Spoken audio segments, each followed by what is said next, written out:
SNESWarrior has been helping me out a lot with getting started with this category. So this should be a pretty fast race for this category. Yeah, Jerry's race was actually with me. I think oh, really? Yeah, I think he ended up beating the race record, like the tournament record. Oh, wow. Yeah, his time was like 1:48 something, I think. That's very impressive. Yeah. Here we go. Runners starting, you instantly notice both runners naming their main character lowercase o, just a single letter. Every single time a letter is printed on the screen, it wastes 1 frame, so naming a character by 1 letter obviously saves a lot of time over the course of the run. I'm actually not sure how much it does, but you'll see all characters that we encounter in this run being named just by a single character. Yeah, especially for like the main character like Chrono and the main casts who speak a lot, their name shows up every time they speak and anyone says their name. And a frame, even though, you know, it's 1/60th of a second, those frames add up every time that the name comes up. Like here you see Chrono's mom saying his name a whole bunch. So it saves, you know, a fair amount of time. Yeah, and sadly this isn't Zelda, so the main protagonist actually does speak a little bit.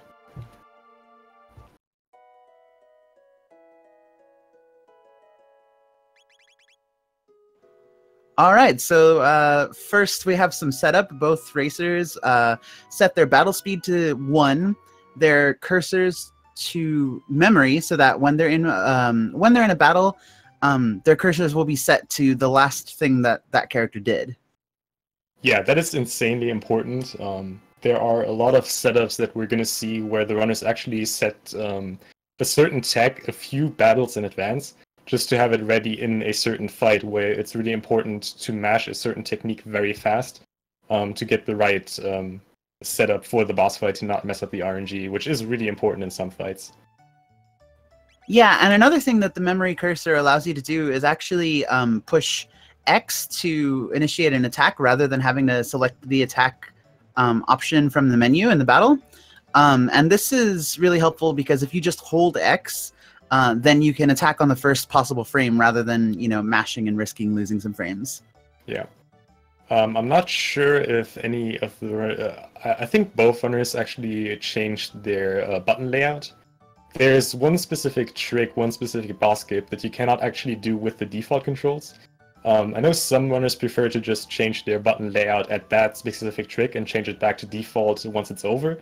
Other runners, like myself, like to just change the button layout right from the start and just play with that till the end of the game.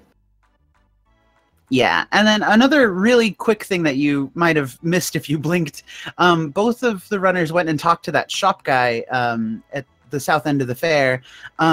Normally that opens up, you know, a shop menu, but if you hold Start and B at the same time, you'll exit that menu on the first frame and you won't see it come up at all. It's the fastest way to get out of that menu. Yeah, leaving these menus or generally stuff like that frame perfectly, we'll hopefully see later on in the run a lot more.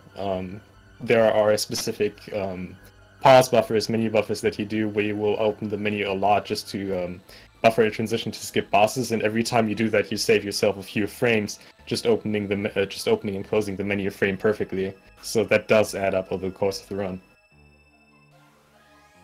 Yeah, and it looks like they're almost exactly synced.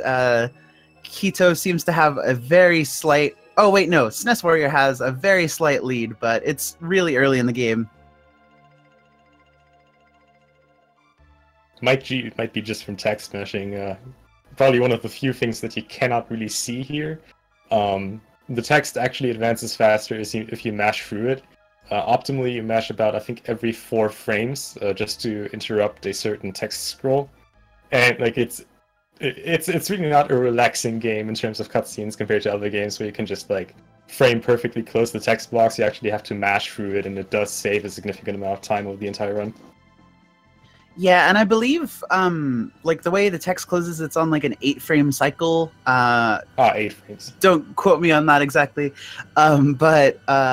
Yeah, unfortunately, you can't just like hold the A or the B button to skip through text. You have to actively mash, as Punk mentioned.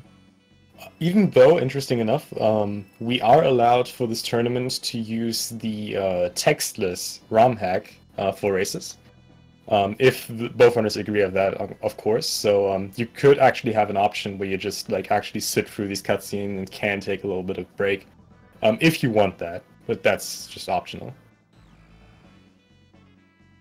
Yeah, we see our racers here have not opted for that option. So we're going through the time warp, and our first battle is coming up right here.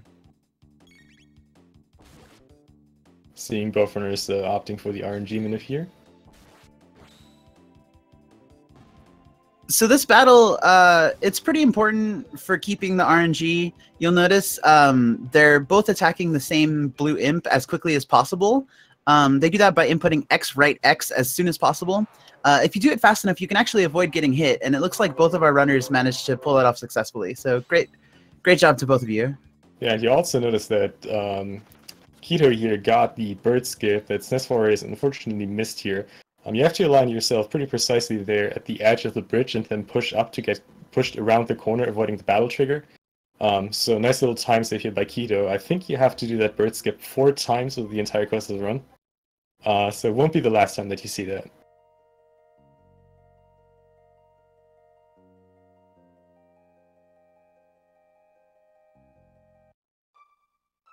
So Keto's here in the forest. One really unique thing about Chrono Trigger, as opposed to other JRPGs of the time, is that you can actually avoid almost every battle. There are no random encounters, so both of them just breeze through the forest by not stepping on any encounter tiles. Yeah, one of the things that makes RNG Minute very, well, quote-unquote easy in comparison to other games is really the fact that there are no random encounters. So the tiles in which you activate the battles will always be at the same spot. And just by moving in a specific way, you see the runners kind of pushing around the hitbox of Chrono there at certain edges of the screen, just really avoiding all the battles and just really taking the ones they really need to get the tech they need for the certain bosses. The XP route is pretty tight, but it just works out perfectly for this. Like, most of the time you'll really see runners get a technique right before the battle that they actually need it, which is pretty cool.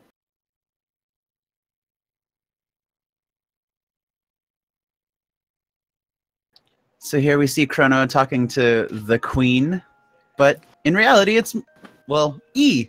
E.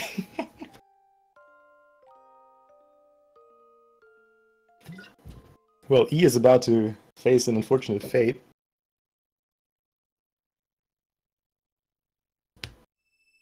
Something's wrong. Well, thankfully A is going to be right there to explain us what is going on here. A very lovely cutscene coming up for the runners now, explaining us how time paradoxons work. Absolutely beautiful. Also, in case you skipped out in biology class, this is a great opportunity to learn. So here comes your good friend 8 on Keto's screen. That's always beautiful.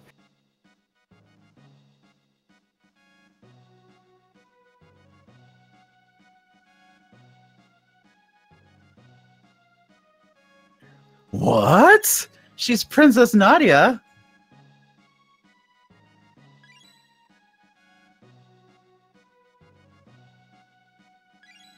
So here we have your friend A's wonderful, concise explanation of the grandfather, or I guess in this case the grandmother paradox.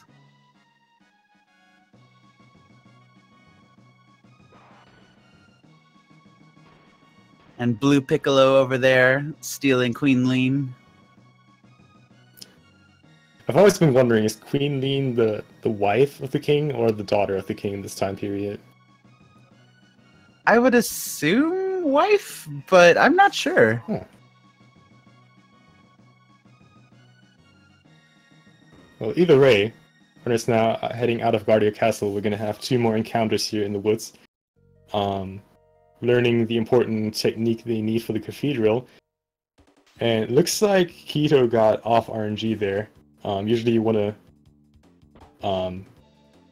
yeah, same for SNESWarrior. Usually you want to attack the one at the left there, at least from what I know. It is possible that these are some advanced strats, though. I saw in a previous race, somebody went off the script and managed to have a perfect fight in the cathedral. Yeah, definitely. I think like there are definitely a lot of backups that you can do to recover different kind of setups. It's really just important that you get the right RNG in the cathedral, being able to hit 3 of the Magus coming up with a single flame whirl. That's probably the most important thing.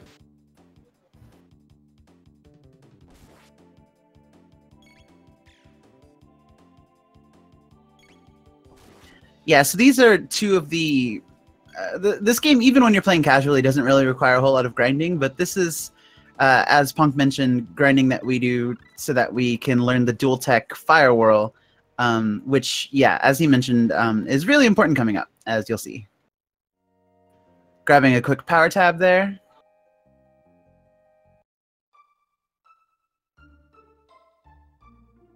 And now we have a big plot twist here in the cathedral coming up.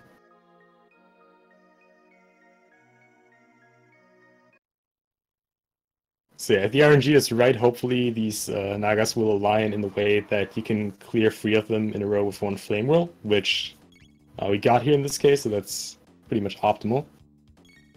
And the last Naga we can just then take out with a single flame toss here. SNESWarrior also got it, so gonna have a pretty quick fight.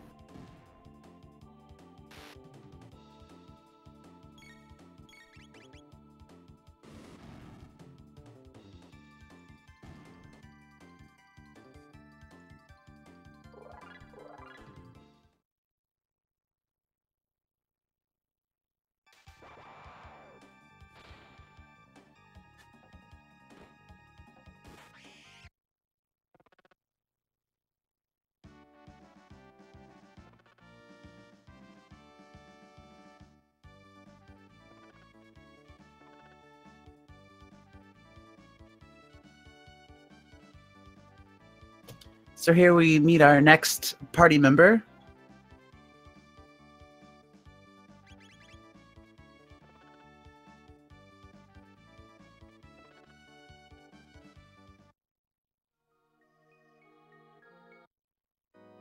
So I'm going to be biased here. In my opinion, Frog is the best character in this entire game. Feel free to disagree, but that's just a fact, really. Yeah, he is pretty great. I also really like that his celebration pose is like him flexing. Yeah, that's really cute. So they've searched the environs and found the secret passage by playing the organ. Oh, it looks like SNESWarrior is actually going to go for the Fate here. Got it in 2, I think, which is slightly faster than just going in and grabbing the item, so that's a nice little time save. That's not an easy Fate, though. Getting that within 2 to not waste any time.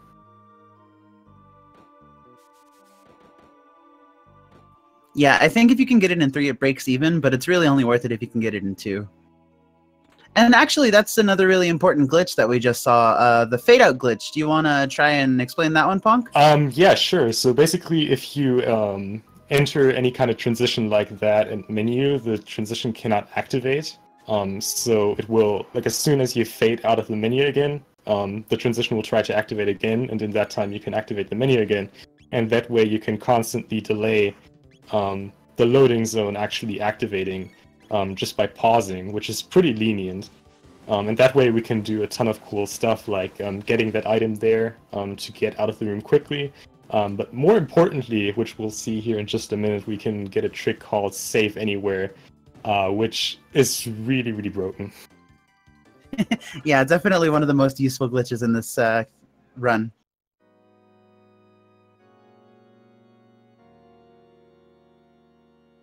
A ridiculously oversized biceps, yeah.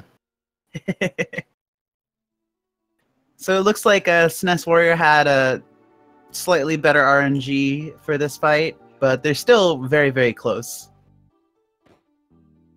So yeah, we're coming up on the end of the cathedral here. So right after that loading zone, there's the boss Yakra here. And we're going to see, again, this entire thing, entering the loading zone, pausing constantly to avoid activating the loading zone, and then stepping onto the save trigger as they fade in to the next room. And now the game basically thinks that you're still standing on the safe spot, which allows you to save in this room that you're not supposed to be on, past the activation trigger of the boss fight, which basically just leads to the fact that we can skip the boss fight like that.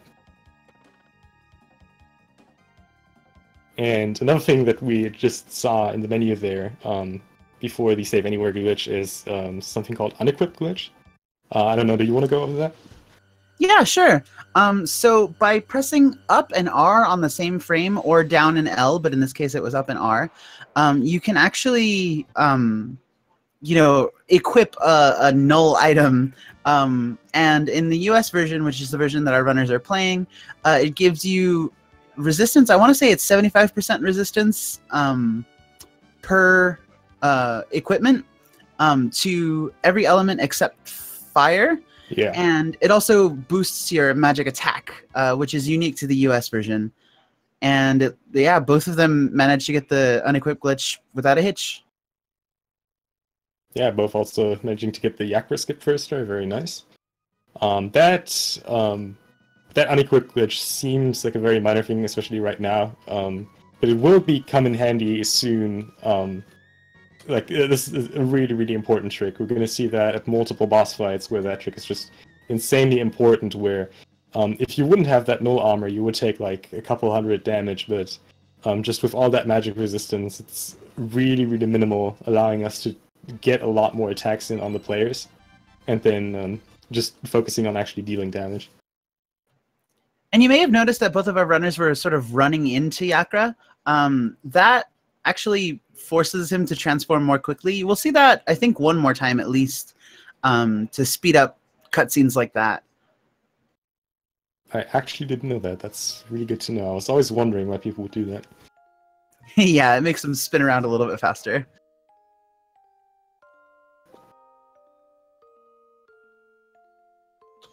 So you can see on SNESWarrior's stream that E has returned. She is no longer in the ether. Ignoring Frog on the way out. Hardest skip in the game coming up, Frog skip.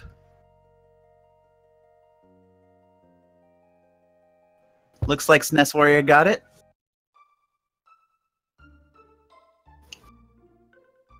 So yeah, the save anywhere is the runners both still have that. The game only gets rid of save anywhere if you enter a screen that has another save tile on it. So since that never happened, the runners still have it. What you're gonna see now is something called reverse bird skip, where you use that save anywhere to save right there, basically, allowing you to skip past the battle trigger before it loads.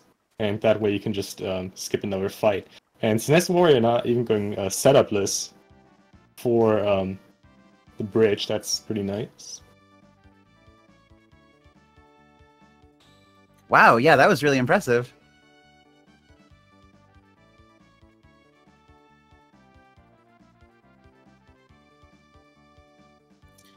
And you may have also seen that both of our runners reloaded at a very specific time. This allows them to set up RNG for the next portion of the run and the next boss fight to save a ton of time. Yeah. Basically, depending on how long you spend on the file select screen, you'll always get a specific RNG seat. So there are a lot of backups, as you can imagine, that just require you saving and reloading the game with specific time intervals, and then you'll always be on the right RNG again. So that's really nice if you ever lose track of the RNG, just to get back to it.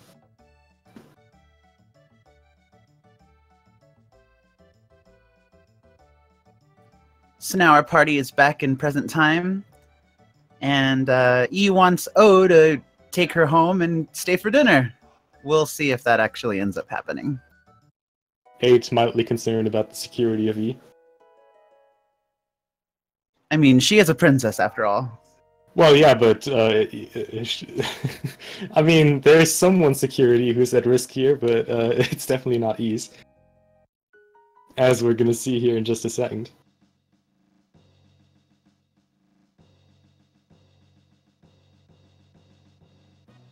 even though this is a different forest, it's very similar route to get through it.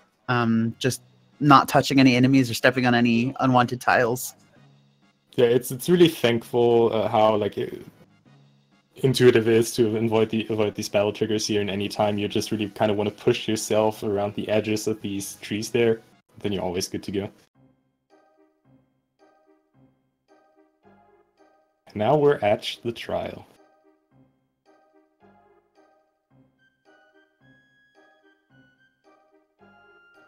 This is definitely one of the best tracks in my opinion. Yeah, this is a pretty good one. So there's going to be a slight interrogation here. For the most part, it's really just mashing A to get through the text as fast as possible. For the 2 questions the Chancellor is going to ask you, you want to say no at both points. For the second instance, that's going to save you a really long cutscene. Well, not really long, but a few seconds there. And if you answer no both times, and I think you get like, I think it's like a 40% chance, and you get guilty, which saves another few seconds. Yeah, there's a few extra text boxes you get if you don't get guilty.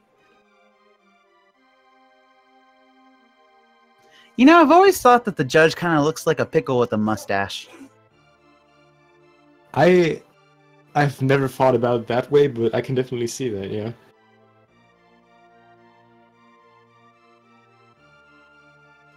So yeah, you just saw SNESWarrior say that E is the one who initiated the interaction. Yeah. And O definitely just wanted to ransom all the money of E. Yeah, what a scumbag. I'm always wondering what does the lawyer think there in that situation. He's really trying hard to get O out of this, and just doesn't work. So if the second judge here says guilty, in that case you will be guilty, but looks like SNESWarrior didn't get lucky. Yeah, it's not a major time loss, but it's enough that you definitely want a guilty verdict. Yeah, it's always nice to get it. Alright, looks like Kiito actually got guilty.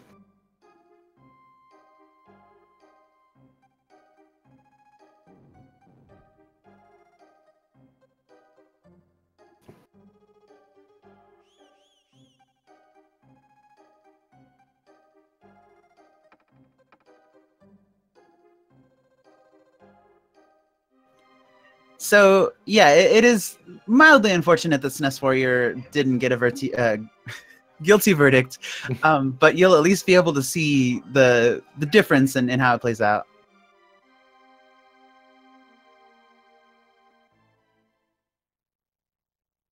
Let's hope that no race will ever be won just because of guilty or not guilty. Even though that would be pretty hilarious. Yeah, this might bring it very slightly closer, but they're already, you know, putting on an excellent showcase for us. They're both doing really, really well and making great time.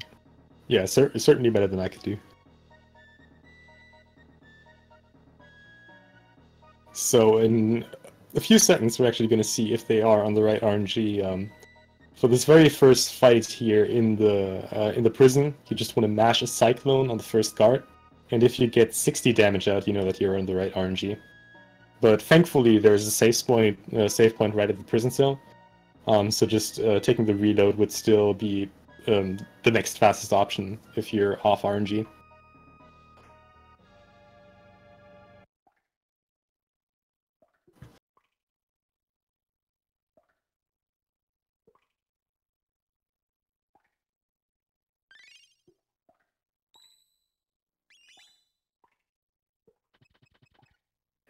You also see that SNESWarrior has a little care package from sympathizers. Definitely a big advantage of being not guilty. Getting that ether there. But he doesn't bother picking it up because it's not worth the time loss. Oh yeah, no, absolutely not. Yes, both runners are allowed to use RNG minute. Both of our runners opting for a safety save. Let's see. Got a 60 with SNESWarrior, so he is on the right RNG. Yes, glitches are allowed. Thankfully, nobody wants to actually fight all the bosses we skip in this. Yeah, that would And probably Kiito's require a lot more grinding. also on the right RNG. We have another Fate here by SNESWarrior. This is a pretty long one. I don't know. It might just seem so long because the bridge just seems so endless at this point. But SNES got it. Yeah, I think it's actually faster to run away from the fight, but that would throw off your RNG and you would end up losing that time on the boss fight that's coming up. That was a pretty clutch guard there, SNES. I like that a lot. Yeah, these guys, oh man, they can turn around really quickly. Hmm. And then that initiates a fight, which of course throws you off of your RNG. Yeah, it's really unthankful. SNES with another nice fade out. Just really not a lot going on in this prison. It's a really straightforward section. Really nothing except for the final boss, the Dragon Tank here, of really high interest. The Dragon Tank is a pretty cool fight. The first boss we actually fight, there's a lot of buffered strats that you use to get to stay on the right RNG. Basically just always trying to get attacks and tech in while there is a certain animation going on. But you'll see that here in just a second. Definitely not the most challenging fight, but one that can go wrong really easily because the Dragon Tank head just heals the entire unit so quickly, so not getting rid of that in time can just screw you over really badly.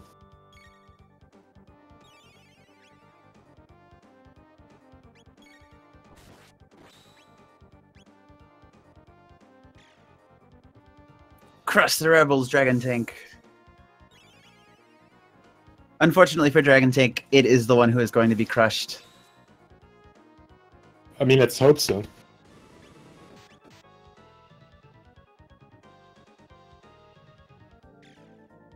So you can see SNESWarrior only inputting attacks when the Dragon Tank is doing something, or when only during animations.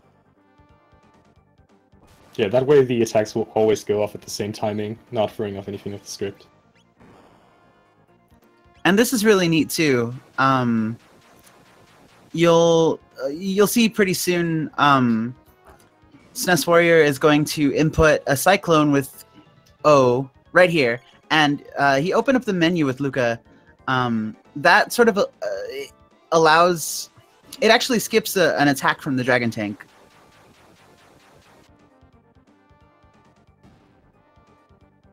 Kiito is also so far with a really clean fight. And there's the last hit from SNESWarrior. It's always such an epic finish there. Chrono just ramming his sword into the body of the tank. Yeah, I love this cutscene.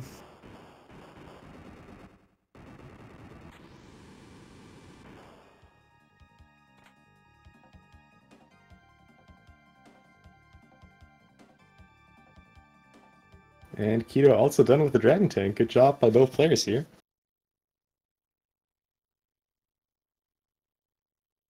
SNESWarrior picking up that shelter. And also, by moving to the right of the staircase there, he was able to not trigger the first set of guards to chase, which saves a little bit of time.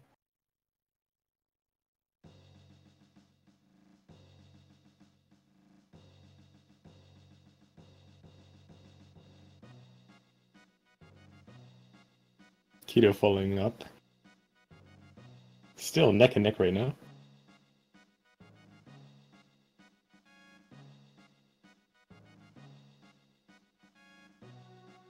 I absolutely love the Chancellor jumping up and down like that.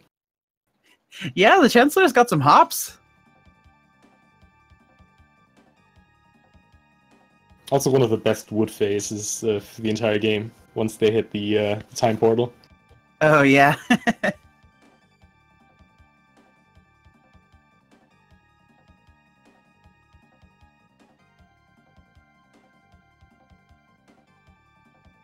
We can see the main party being chased by the clones of the Kingdom of Guardia.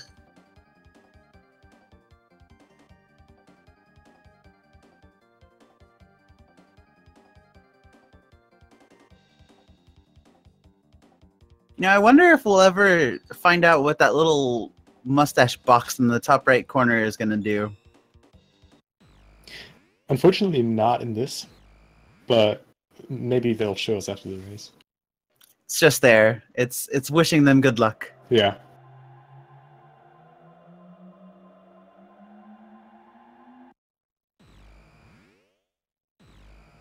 And we're in the future.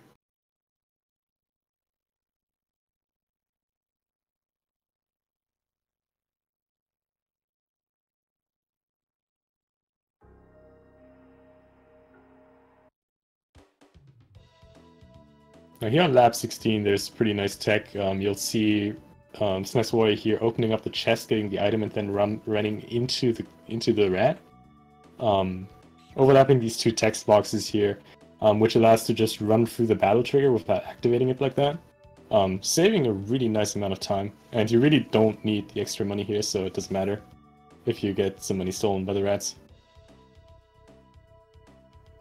I didn't quite catch that. Was that a one cycle lap 16? Looked like it, yeah. Wow. Impressive showing from SNESWarrior.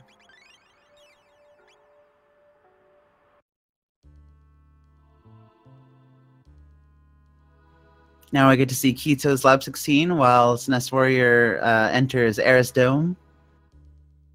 Yeah, interesting, SNESWarrior actually sheltering before Eris Dome.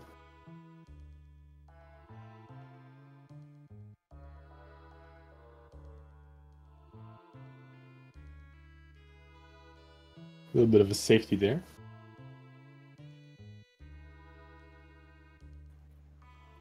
Yeah, there's actually not going to be any... Well, ideally not going to be any fights in Eris Dome.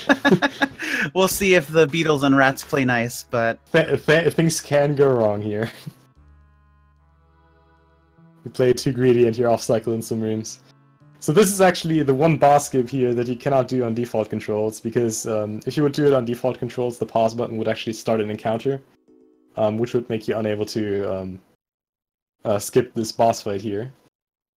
Yeah, for, many people's first playthrough casually, that alarm sound makes you think, oh no, big fight. Let me, heal up. So you push X, and then when you come out of the menu, there's, enemies to fight. But if you swap your menu button to Y or some other button, you don't have to deal with that, and you can, use the fade out glitch to skip the Guardian boss fight. Definitely a trolly thing, but a very lovely detail put into the game there.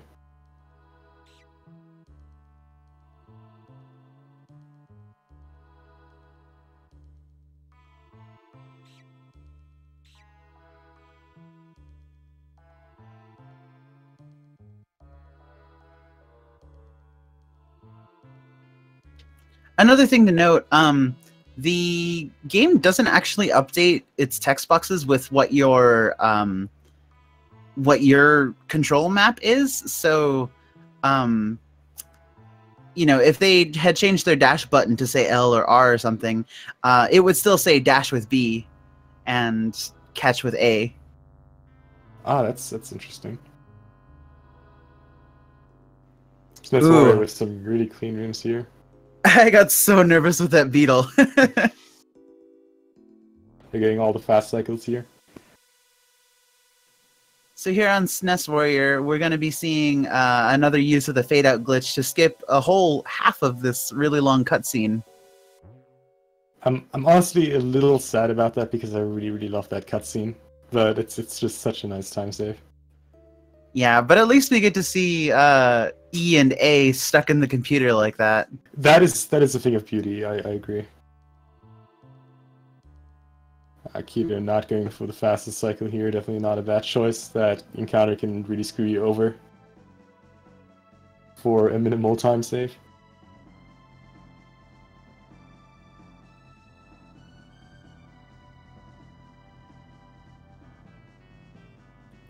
Here we get to hear the main theme of Chrono Trigger. Get all hyped. What is... Oh, it looks like SNESWarrior is reloading the room. Get a more optimal setup.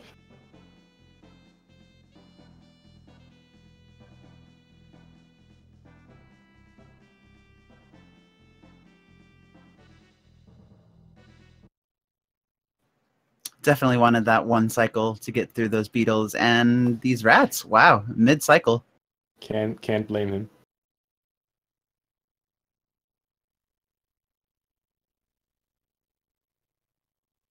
Yeah, these runners are definitely braver than I would be with these with some of these routes.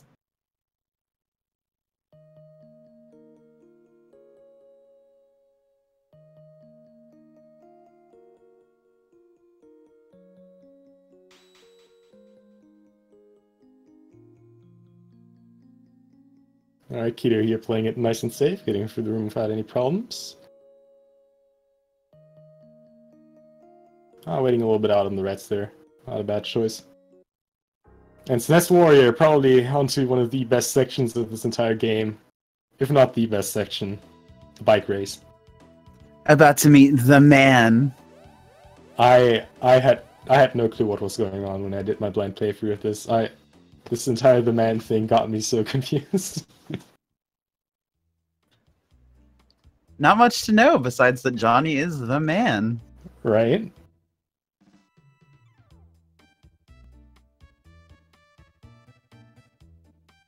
And there he is, in the electronics and flesh.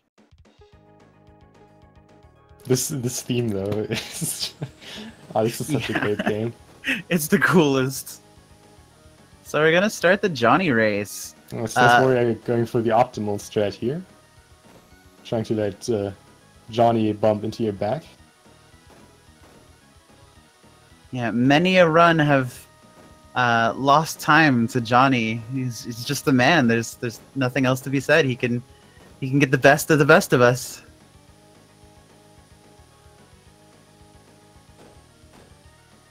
Playing it safely to the end. Getting it first try. I think a lot of us have actually had to do that twice. It's never a good feeling.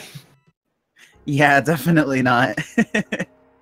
And Johnny does not have kind words. He's not a very gracious winner when he does beat you. No, he's not a really good winner. But good stuff to SNESWarrior for, showing Johnny who the real man is. Here we have Kito's race coming up. Yeah, still on the right RNG. Also, we see E with a little bit of sunburn there. Yeah, all the berserk setups that we're gonna see throughout the run on various of the characters, there are berserk setups for Chrono, Marl, and Frog all throughout the run are really, really impressive. For Ayla too, there's just a lot of these boss fights, working around the berserk to buff their tech inputs during the animations of the berserk attacks. Just really, really, really fun to do, really fun to look at and to play. Yeah, and you may have noticed that SNESWarrior just walked right in front of those enemies. If you walk on that platform rather than running, you can avoid triggering that fight. Yeah, probably about the only part of this game where you don't want to go fast. Yeah.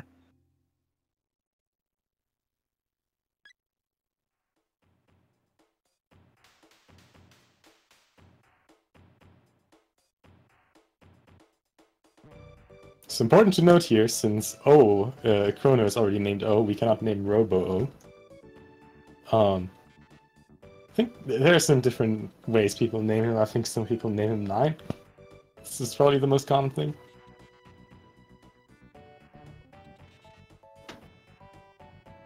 Yeah, and it doesn't matter what character you name your character.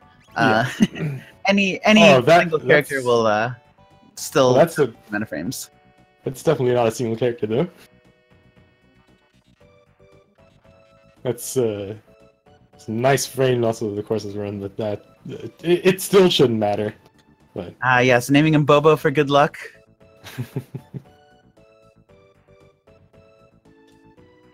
Also, not sure if y'all noticed, but Bobo's theme is very similar to the classic Rickroll.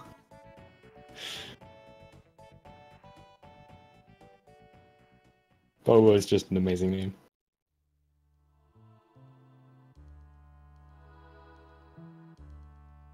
It's hard enough to smile when you see the name Bobo on screen. Yeah.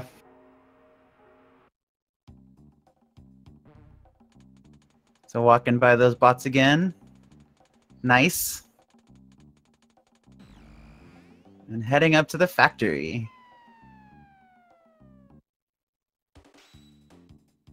And here we meet our first slime. These guys can troll pretty hard. Yeah, thankfully there's still RNG in it for this very first one. The next fight, unless you go for the frame perfect screen transition, is more or less RNG. You're gonna have a mix of slimes and acids, total of 5 coming up here. Again, there is a manip which is pretty precise. I know some runners go for it depending on like how fast they are, because there's a setup with the in-game time. But usually you'll just see people hoping for 5 greens and then just YOLO it. Here we're gonna see SNESWarrior running away from these slimes. Also shout out to Keto for going for the optimal shelter right before the factory.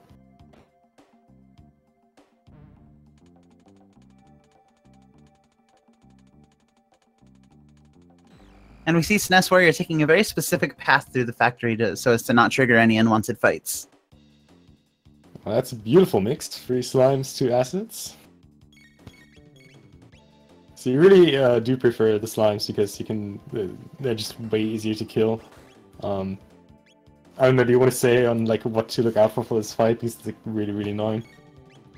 Yeah, it's kind of tricky. If the green and orange slimes are too close together when you hit them, they can hit you with a counterattack, which is, you know, not what you want. Especially because the boss battle coming up is really tight. We're very underleveled at this point. And yeah, the orange slimes are a lot more tanky. You'll see that they take way less damage. So they take a bit longer to knock out. Yeah, the idea is really get rid of one color as fast as possible, so you can just use Chrono to Cyclone for as many as possible, hope for high damage rolls. SNESWarrior not super lucky, getting a lot of ones here. I'm trying to get rid of them. They aren't really grouped up that well either. You can try some rocket punches with Chrono in, with Robo in, or Bobo in this case. Oh, and Keto here with 5 reds. Oh man. Well, at least you won't have to worry about counterattacks. Yeah. Bobo's rocket punch is usually enough to take out a green in 1 hit, but the orange acids are a lot more resilient. Yeah. I don't think I've actually ever seen 5 reds. I've definitely seen 5 greens, but that's something new. Yeah, not much you can do, unfortunately. But we see Keto making the best of it. Ooh, managing to hit 4 with 1 Cyclone. That's pretty good. You know, fun fact, I learned this, I think it was like maybe yesterday or 2 days ago, but, you know, inputting the password there, the Zaby password, you're supposed to press X, A, B, Y, the face buttons on your controller, but you can actually buffer it and just hold all 4 buttons down and it'll automatically input the password for you. Yeah, you just have to use the GT code and you'll get through.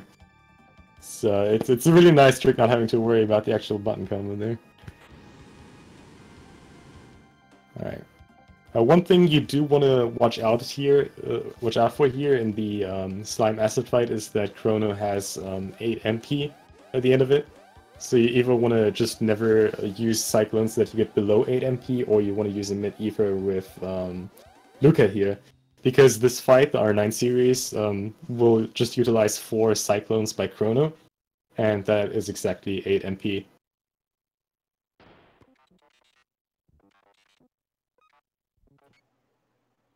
If you happen to have access to it, you can get out your Robo-Thumps for this very sad cutscene coming up. Is that an actual emote? I gotta check that. It is. It's great.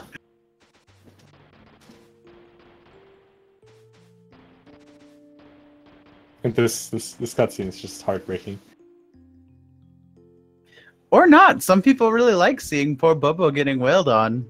Really? Oh, what community did I get into here where people enjoy this kind of cutscene? I know, right? No heart. Robo has so many memorable moments. I just remember on my first playthrough when I went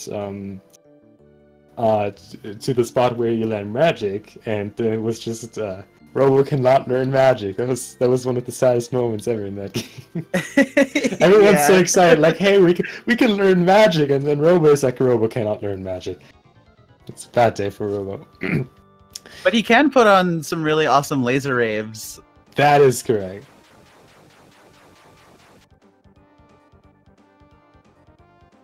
All right, so SNESWarrior are about to start this fight. It's really important here to do a technique called double tap, which is where you tap A twice so that you get into your menu as quickly as possible. Because if you're too slow, you'll end up taking more hits. And as you can see, each punch from the R series does quite a bit of damage. Wow, Chrono taking the brunt of that. Oh yeah, 17 HP here. Thankfully, Luca is there for the rescue. Yeah, Luca's only job here is really just healing up while Chrono does these 4 cyclones. It's really important that you do that you hit the 3 left ones with a cyclone first before clearing out the 2 on the 3 on the right. Because if you wouldn't, like, as soon as the 3 on the right are dead, if you hit any on the left, they will instantly counterattack. So it's very important to one-shot the remaining 3 as soon as the first 3 are dead. And SNESWarrior coming through with a pretty clean R series fight. Yeah, good job. And Keito so coming Keito up. Can follow up. Yeah. Rip Bobo.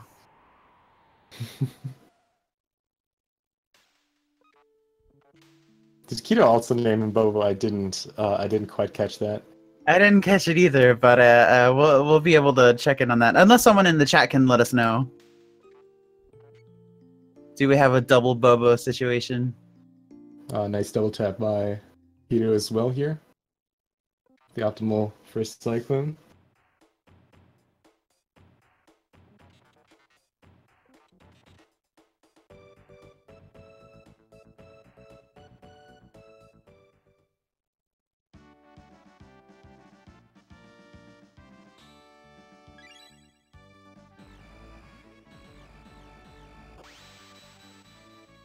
And here we have SNESWarrior entering the gate with 4 people in his party. Some funky stuff happens. This is probably one of the first big wow moments of the game when you first reach the end of time. Yeah, not only are you traveling through time, but then something even new happens this time you use the gate. And Keito also done with the R9 series. Good job. Clean fight. Yeah, I love the old man here. He's just like, why, the end of time, of course. What a stupid question. Giving us a quick crash course in the time-space continuum theory.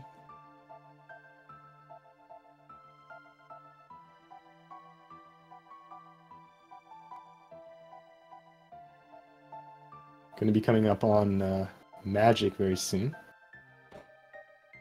Looking up here at Spikio, the Master of War.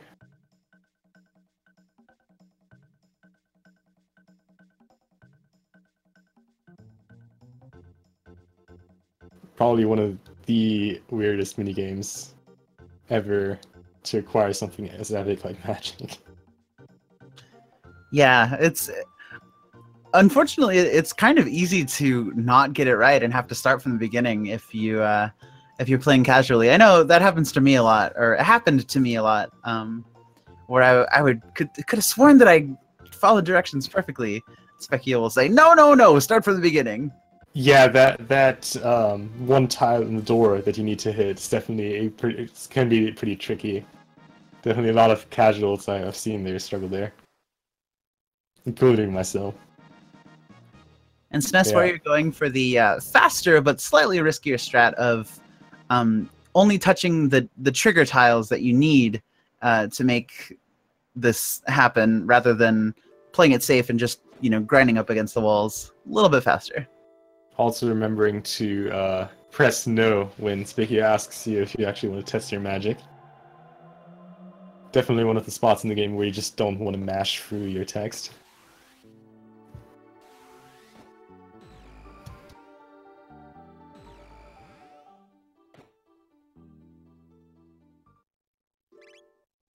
So SNESWarrior here is coming up on a skip called Cake and Dash, which is one of my favorite glitches, just because it looks so silly. But what you're gonna do is say yes to the cake, and then swap E and A's place, and it allows you to move and leave while the blue piccolo there is telling you about how mystics and humans don't get along. Remember, kids, always say yes to the cake, especially if strangers offer it to you.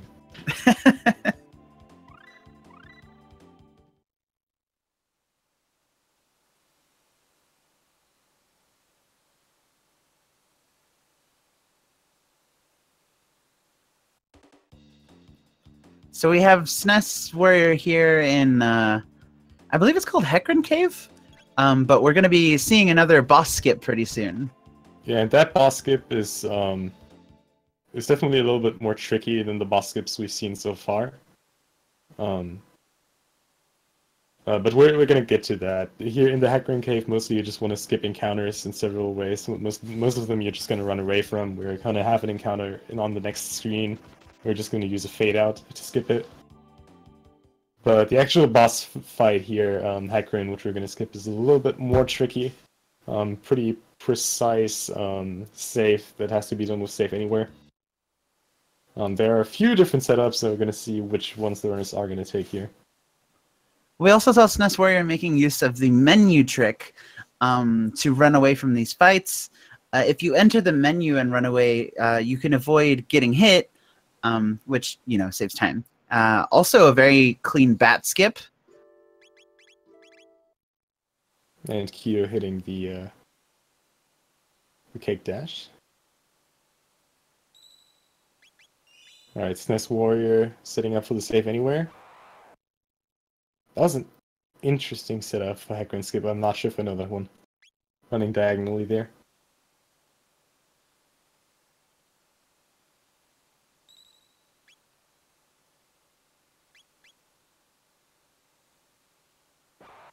Not getting it first try, but looks like second try. Seems pretty good. And there you go, yeah. Saving past the transition there. Activating Hecarim. Very important, do not just run into the portal, otherwise you cannot progress the story. Actually, you need to have Hecarim dying here. Also, just a minor thing you see before the Hecarim skip, Maro being swapped with Robo. That's just to make this cutscene here a few seconds faster.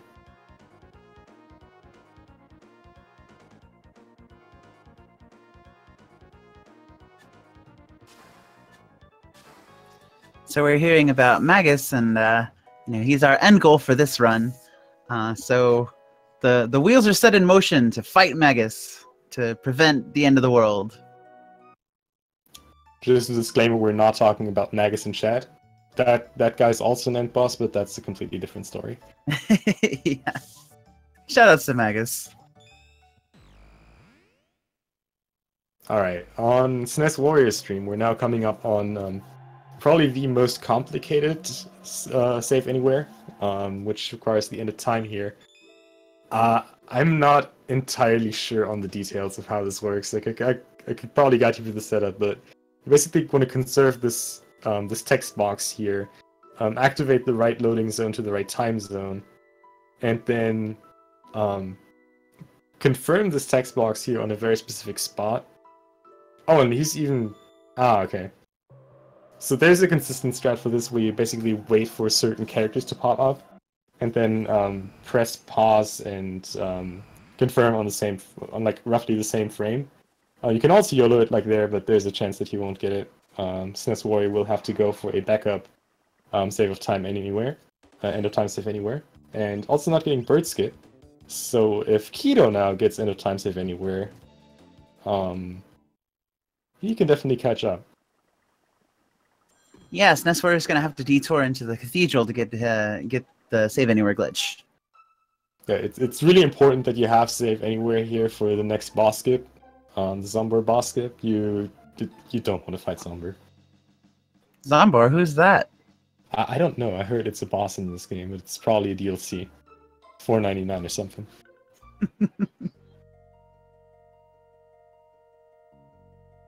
So it's very important to come and talk to the Knight Captain. Otherwise, you won't be able to get, you won't be able to progress the story, or get the jerky and power tab that you'll need from the chef.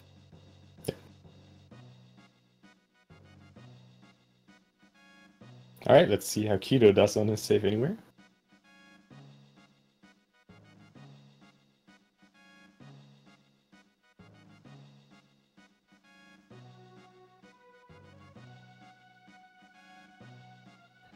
Another thing that we've kind of glossed over is SNESWarrior using text closing. If you run off, if you run to the person who's speaking or the source of the text box is off screen, you can cancel text boxes before they finish, which is faster than mashing. Oh, Keto also YOLOing it, but getting it. Very nice. Can cancel the zip by swapping his party, and he gets to save anywhere. Very nice. Yeah, much like Cake Dash. Yeah, so he won't have to go for the backup that SNESWarrior does right now, going back into the cathedral to the save trigger that's here in the back of the cathedral. Yeah, this so one is... Sorry, go ahead. Oh, I was just going to say, excellent opportunity to start closing that little gap between them. And thankfully this save of time, this save anywhere is a lot easier to set up. Just a simple fade out, not as complex as the end of time save anywhere. Yeah, Keto also making getting that bird skip, so saving even more time. Yeah, so 2-4-2 for Keto so far. And Zombor skip can be really fickle, so you know, who knows? We might see Keto even pull into the lead here. It looks like SNESWarrior got it first try though, both saves, very nice. For these, you want to use something that's called release B. Basically, the idea is to just run through up till the point where you pass the trigger for the next cutscene. However, if you just hold dash, it's not going to work. You're going to be slightly off cycle. So you need to release B for a very specific amount of frames. I think for the first one, it's like 3 release B. For the last one, it's like you want to be more close to 1. So getting that both first tries is really, really nice. Yeah, and the numbers have been crunched and the studies have been done. Typical, release B. If you take your finger off the button and put it back down, most people will get it in 1 to 2 frames. So usually it's 1 to 2, or 2 to 3 times releasing B. Here on SNESWarrior, we can see him getting Tata Skip. He just magically climbs the mountain there. Yeah, and save anywhere just does a lot of weird stuff. Funny enough, the same thing that allows you to skip Tata there to climb on the mountain is also something that makes you soft lock on reverse bird skip if you save too close to the wall, because the player effectively changes the layer on which he is on. So it's kind of funny how this benefits you in this case and can just absolutely ruin your run at a completely different place.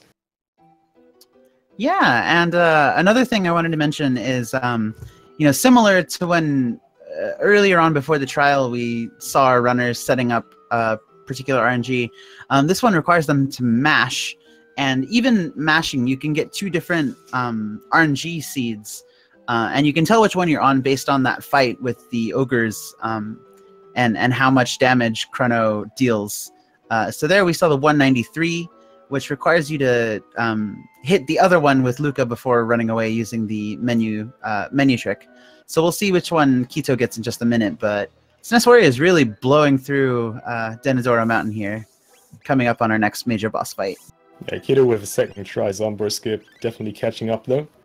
Gonna see how Masamune takes. In my opinion, Masamune is the first really tough boss fight. I think not the toughest one, but more challenging than the previous ones in my opinion.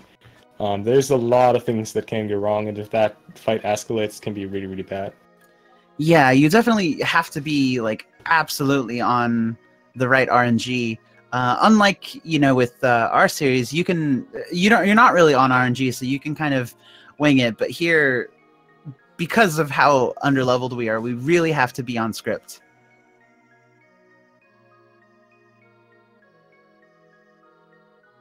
So we see the brothers here. And unfortunately, there's no backup load. So even though we saw a save point, SNESWarrior didn't go for it because if something happens, you have to do Genadora Mountain all over again to get back up and have the right RNG seed. That was just the wrong RNG, though. SNESWarrior, I'm not sure what happened. I couldn't see it the entire time, but definitely messed up something in the setup. So now, that's how fast this goes. Keto now in the lead. Oh, never mind. Accidentally activating a fighting trigger there. Having to reload himself, but we got a really close race now. And I think Keto even got the silent load, which would mean a 195 in this fight. And also means that he could already set up Luca for fire, which will be required in the Master Moon fight. There you go, 185. Perfect, so yeah, he can set up Luca for fire. If he... it looks like he had to reset there.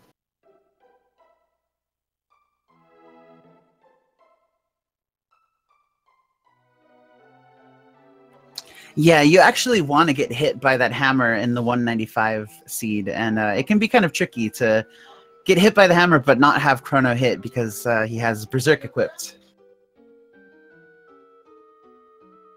That definitely looks like the right setup on Keto's side, so he's set up for the RNG.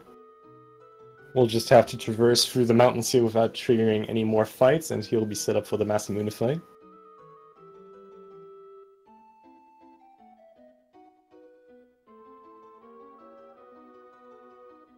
And also something you cannot see just because the runners move so fluently through this area, but there are a ton of battle triggers here that you really need to know your path through this to not activate a ton of them. A lot of really minor movement details that you may not see that just to avoid all these battle triggers.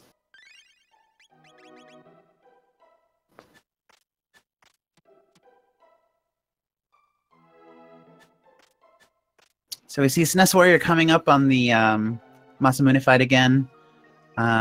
You know, taking the time to organize your items and give Chrono the power and speed tabs. This is my favorite theme, by the way. I just absolutely love this. Which one's that? This theme right now of the Master Twins. Oh yeah, it's good stuff. But yeah, Keto very close behind. Yeah, making up a lot of time just by nailing end of time save anywhere, and SNESWarrior having a little bit of trouble there with the first attempt on the Master Moon fight. Yeah, both runners resetting multiple times. It's really too close to call at this point. Yeah. There's still a lot of stuff that can go wrong. But SNESWarrior now on the right RNG. Master Twin's going pretty smooth so far. We'll just need to get one more fire in. And then he's set up for the actual Master Moon fight.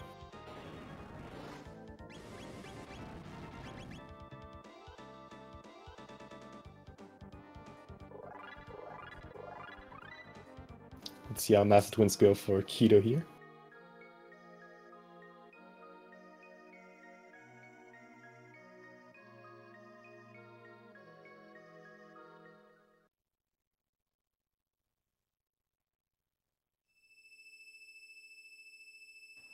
Yeah, the boss music for the Fused Twins is definitely one of my favorites.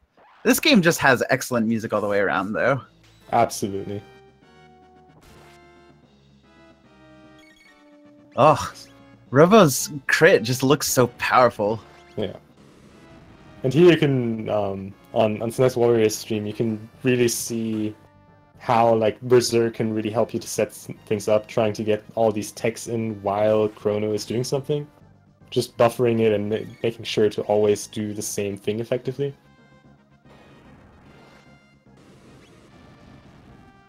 Yeah, and even something as simple as, you know, not getting into the menu quickly enough with Luca in the twin fight can really throw off your whole RNG for the next phase of the battle. Oh. That's maybe that's a strat I don't know, but I'm not sure if I know the script for Masamune, the way SNESWarrior does it right now. Oh yeah, this is definitely new territory to me, but I'm sure he must know something we don't. Yeah, thankfully, there's already the unequip, so it doesn't take a ton of damage here.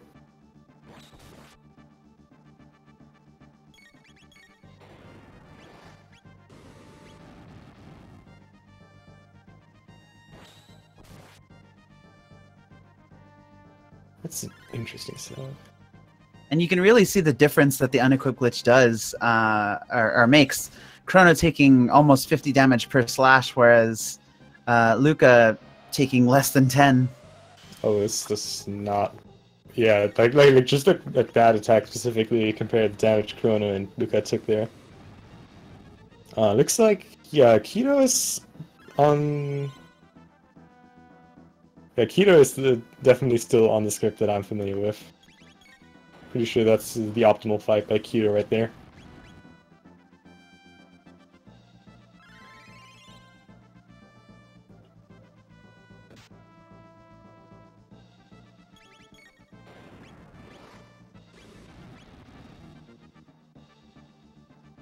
Finishing up with a Fire Punch, and Kiito is done with Masamune. Good job, pulling ahead of SNESWarrior here.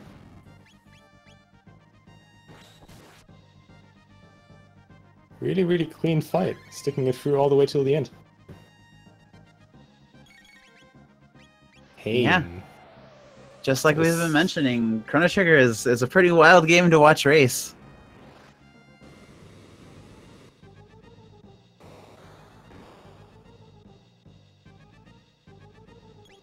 I could be wrong, but I think SNESWarrior is actually just winging it with the Masamune fight, or Masamune, excuse me. I'm impressed how long he sustains here with Chrono being dead, but he's done. Great job. Wow, yeah, impressive. I have no clue how that influences XP route, because Chrono is not going to get any XP from this, but this I'm impressed. I'm curious to see how this continues.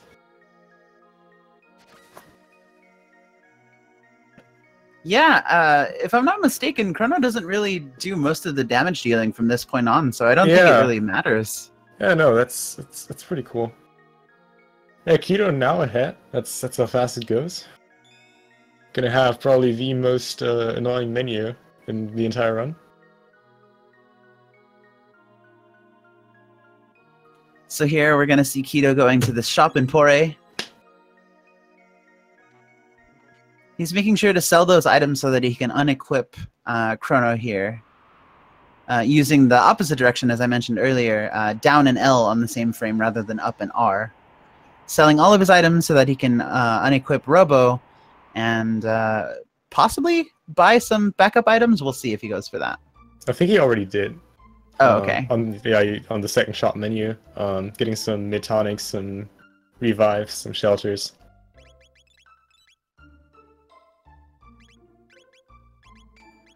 Here we get to see Tata the Scoundrel.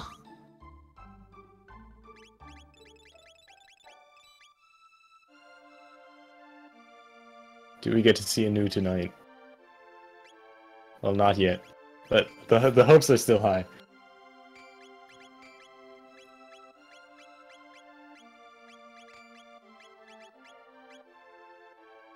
Here we get to see our good friend G.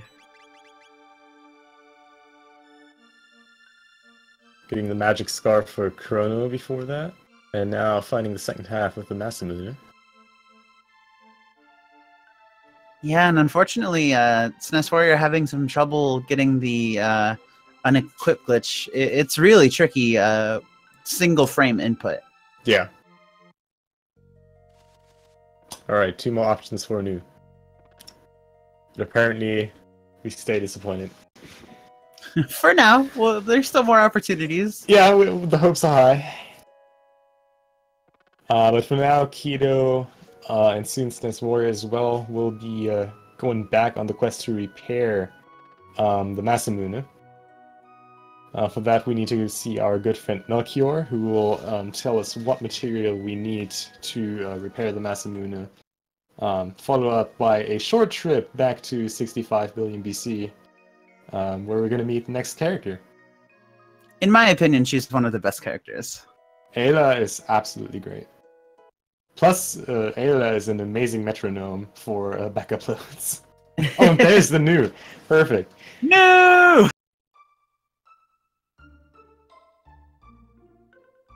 That was one of the first things I learned learning the speedrun. When you see a new, you have to call it out. Yeah, news. Oh, news just make me so happy. Absolutely, I couldn't agree more. That's a blessing on SNESWarrior's side. The run has been blessed by news, so we'll see if it goes well.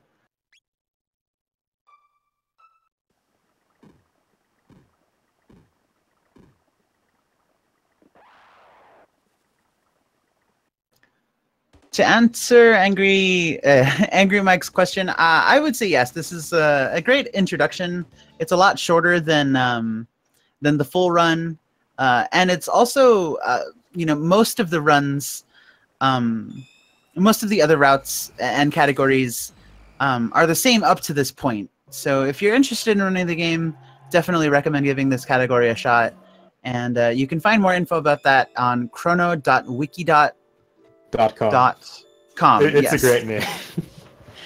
But yeah, it's really great intro just because it's literally an intro to any other category, and it's nice short. You get introduced to all the important glitches and techniques in this game. It's really good. Yeah, and shout out to El Gran Jerry. He has a comprehensive guide on everything you need to know for this run. You can find it on YouTube. Check him out.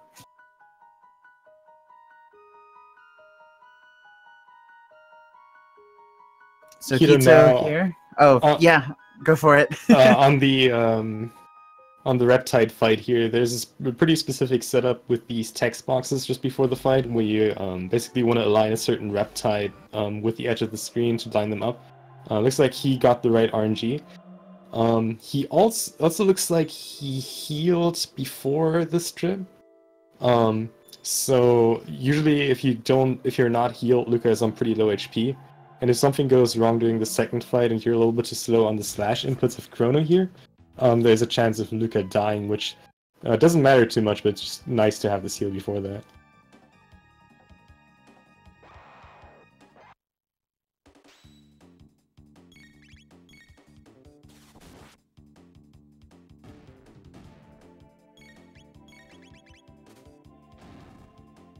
So I think SNESWarrior managed to get the right RNG. Yep, there they go. Reptide's lining up perfectly for that slash. I've never seen that fire roll set up on the remaining three. Reptides only know the antipode one. Gonna see how that goes with the remaining. Also, right, since Keto named Luca 8, can now name Ayla lowercase a.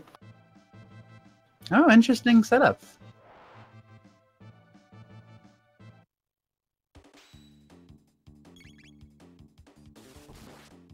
Next up, you're going to see Marl being swapped out of the party. Reason for that is that very soon we're going to be going on a party, and unfortunately, Marl party's a little bit too hard. So just to save time, we exchange over with Robo here, who also parties pretty hard with a wild dance, but a little bit faster than Marl does. Yeah, can't take Marl anywhere. And beautiful name for Ayla on SNESWarrior's stream, Blank Space. Oh, yep. Oh yeah, definitely shoutouts to the Discord. Everyone there is super friendly and extremely helpful, and they'll definitely get you started if you're interested in running Chrono Trigger. Literally the most friendly speedrunning community I've ever gotten into. Can't complain. If you like fun, then just go there. It's great. If you like fun. Yeah, I mean, who doesn't like fun, right? So yeah, we're gonna be dancing a little bit with Robo here, and after that we're gonna be challenging Ayla to a soup eating contest. Yep, that's soup. Definitely just soup, nothing else. No, absolutely not. I mean, it says soup on this in the text boxes. What else would it be? And they just wake up with some really bad stomach aches because they had too much soup. Or I guess drink too much soup? I don't know. Do you eat soup?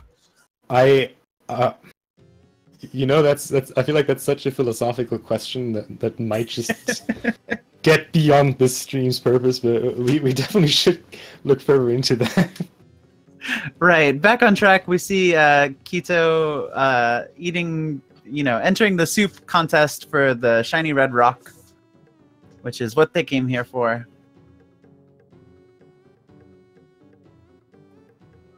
You can see Robo, the dance machine. If I would have to choose between any of these characters, I would always choose Robo for my prom date. Such a great dancer. Definitely. Yeah, see, the soup is not effective against robots, apparently. I don't think I've ever noticed the fish on the table. They look very fun on a Keto stream. Oh, right. Oh, they're there in the night scene, too. So here we're going to see Keto mashing B rather than using that trick that I mentioned earlier where you hold B and start. This is really important for this part. I don't remember exactly why, but problems will happen if you hold B and start. Maybe Jerry or Red Slash or any veterans in the chat can fill us in on as to why that is. Yeah, for Keto now coming up the reptile there after going through the jungle maze. Again, a lot of encounters here just spread across through this entire area that you want to avoid. I feel like this is, personally for me, probably one of the hardest screens to maneuver through. Like, there are some really disgustingly placed encounters here. Yeah, it's definitely tricky. We also saw Keto fading out, or using the fade out glitch to skip the cutscene with Kino, in which Ayla smacks him for being a dummy. I always like Keto.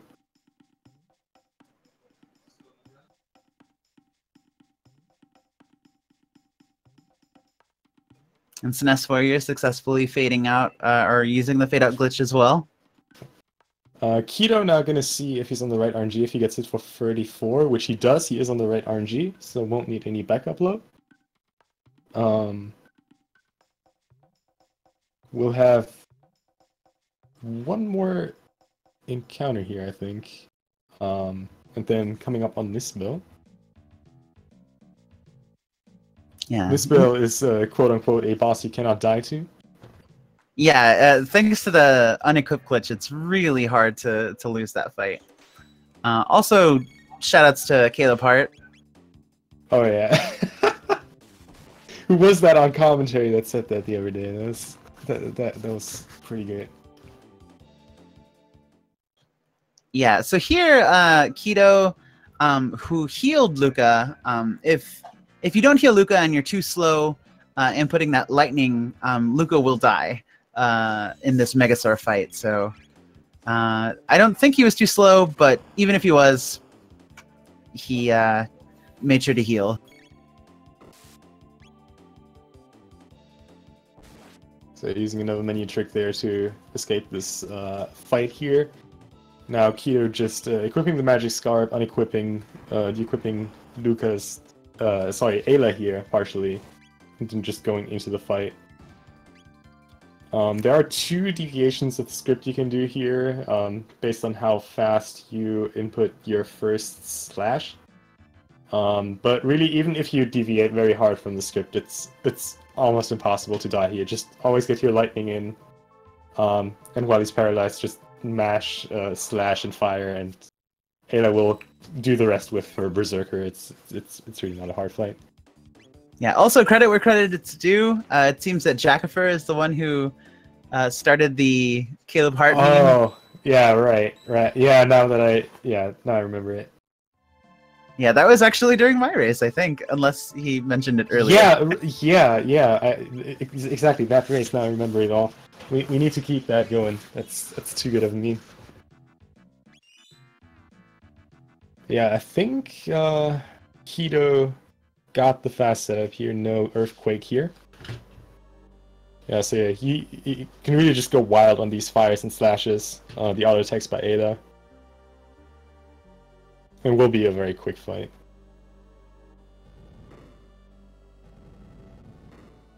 SNESWarrior right behind them. Also now starting the Nisbel fight. Also, shoutouts to Azala, the greatest character in this entire game.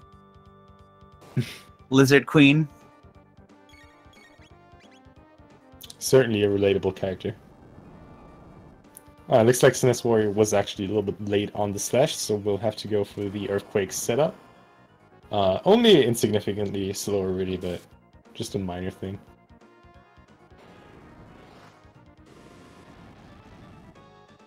The idea is still the same, just mash your slashes and fires while Nisbel is paralyzed. And there you go. Yeah, still a very, very tight race. Both racers taking on Nisbel. Oh wow, that in-sync slash, that was cool.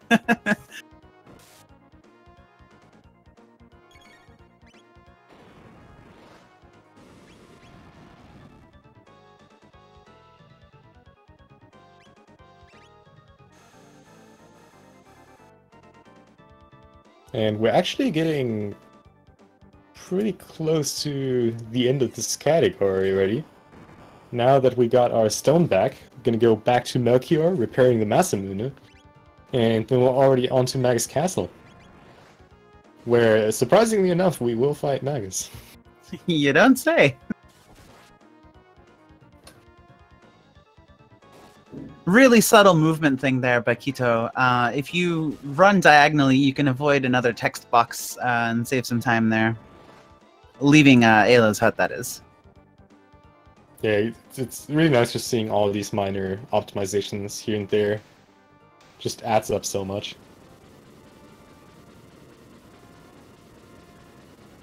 And here we're going to see Kito picking up another Berserker here before leaving 65 million BC. As Punk mentioned earlier, Berserker is one of the most useful and important items in this game. Yeah, that Berserker specifically will have great use. We're gonna see Frog later with that very Berserker making very quick work of Flea in a absolutely hilarious way. I take it back. Flea is one of my other favorite characters. I don't know about Azala being the best, but... Or at least best villains or enemies. Flea is absolutely great, though I gotta say, I just love the way that the Flea RNG minute works. That's probably one of the most hilarious things I've ever seen when I Oh, for sure, yeah.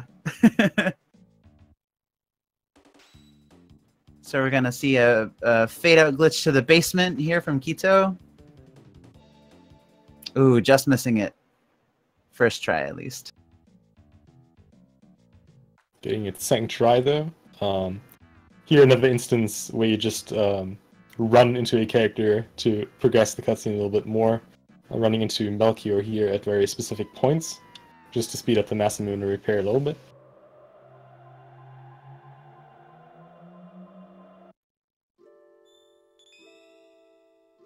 And SNESWarrior not far behind, making his way to 1000 AD as well.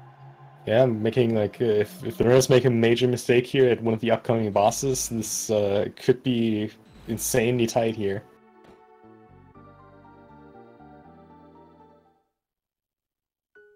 Yeah, the next upcoming fight's not super difficult, but any little thing can throw you off. There's a lot of opportunities to step on the wrong tile and be off, lose a ton of time that way.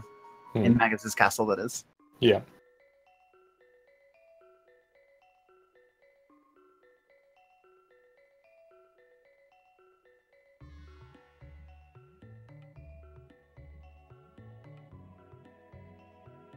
And SNESWarrior getting that fade out glitch.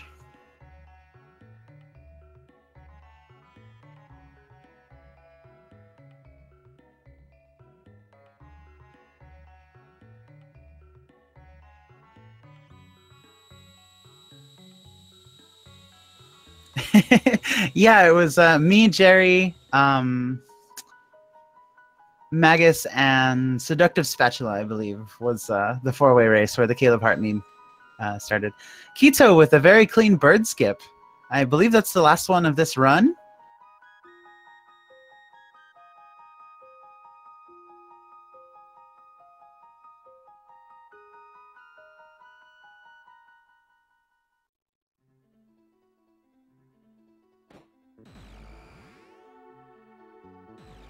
And Keto heading back to see our boy G. Let's see if we get another new. No!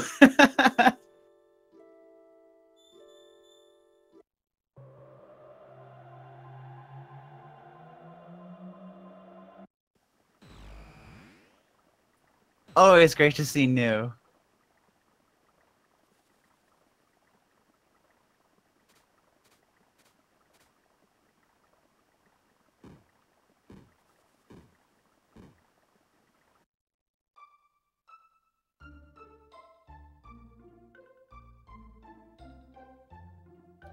So here we see a little bit of Frog's past.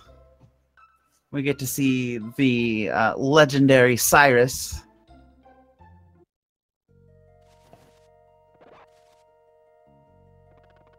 Also one of the greatest text lines in the whole game. There are some really great text lines involved in that storyline. Looks like SNESWarrior is really not lucky in terms of news this run. No. Well, I mean, he did get the new earlier, so we did at least see 2 news. Each runner. Oh, right, yeah, right. Blessed by the new. Right. Everyone make sure to change your Nispel split to Caleb Hart. Sure. Absolutely. I'm pretty sure I don't even have a Nispel split, but that sounds alright. I'll make one just for that. You know, I never noticed. It's called the Badge of Courage here, but is this the same badge as the Hero's Badge that we get for Frog from Tata? I think so. I'm not entirely sure. I wonder if that's just like a translation thing. Might be. I mean, then again, we have the soup incidents. Yeah. There's actually a lot of funny translation errors at various points of this game. Yeah, there's actually 2 in 65 million BC. There's the soup, and then also Ayla talking about how she likes strong people regardless of gender. Yeah, there's also a pretty funny translation error at the end of time that suggests that there's still stuff to do, even though Melchior is literally just hinting at you to talk to the other players, rather than just giving you an extra side quest. Yeah. Oh no! So here we see the birth of Frog. No longer Glenn. He'll always be Frog in our hearts.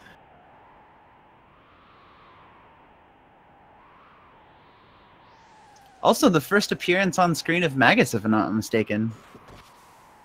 Yeah, that sounds right. He's not going to have a lot of screen time during this run. I do very much appreciate Magus as a character, though. For sure. He's one of, if not my favorite, of the main cast. So Keto making his way out of the Cursed Woods. Yep. Onto the Magic Cave. One of the better cutscenes. This last part is really cutscene heavy, but nice thing after all these cutscenes here, kind of cleaning up the entire Glenn storyline. We get some really nice fights in Magus Castle. There's a lot of cool stuff going on there.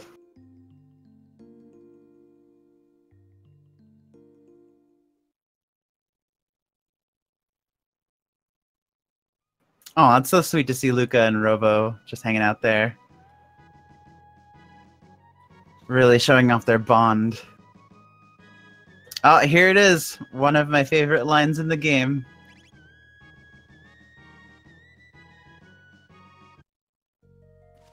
Get your marshmallow emotes ready. I should probably make one just for that. Ah, perfect.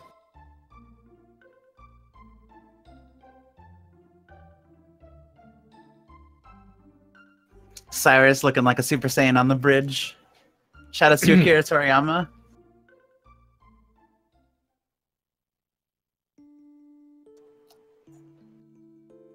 You are a marshmallow, Glenn.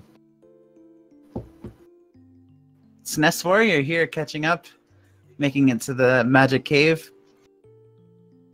Pretty soon coming up, we'll get to see if our runners are on the correct RNG if Chrono or Robo take 19 damage from the rat in the cave.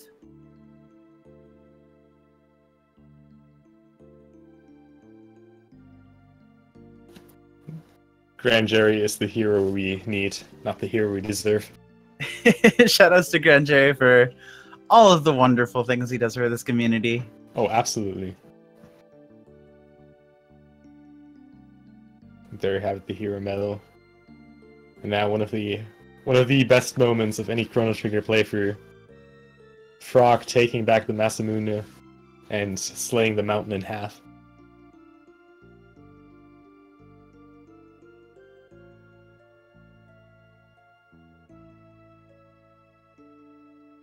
Yeah, this is definitely like one of the coolest cutscenes.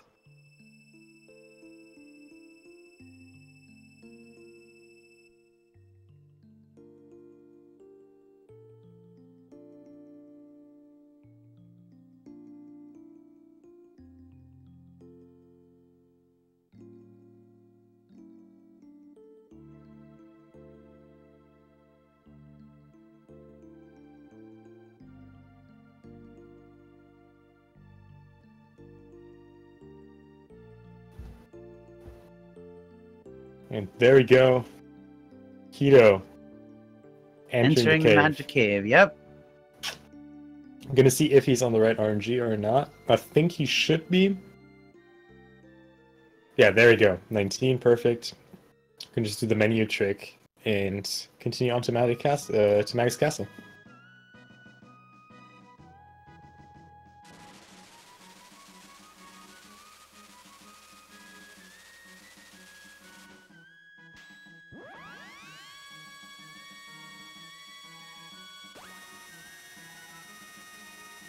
This light beam sound effect is also so good.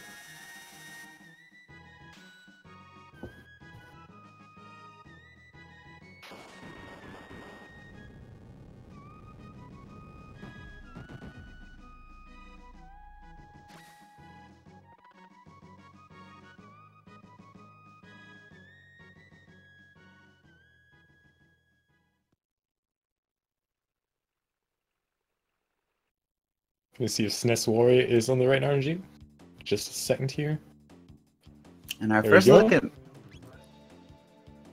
So both runners really doing a great job maintaining the RNG throughout this run. Really, really impressive. Yeah, and Keto getting our first look at Magus Castle. Very, very scary place. So spoopy. So here the idea is just visiting these two rooms at the end of the hallways, and then just going back to confront Ozzy at a fake save point.